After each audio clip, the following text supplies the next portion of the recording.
How to delete a specific notification on LinkedIn app. First, you have to open the app and this will be your home page.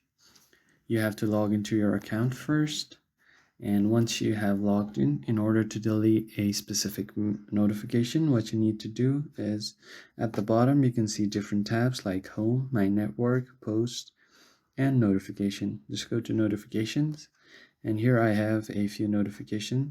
So let's say if I want to delete this one, I can just swipe left to delete. I can tap on delete, or what you can do is tap on these three dots and simply delete notification from here.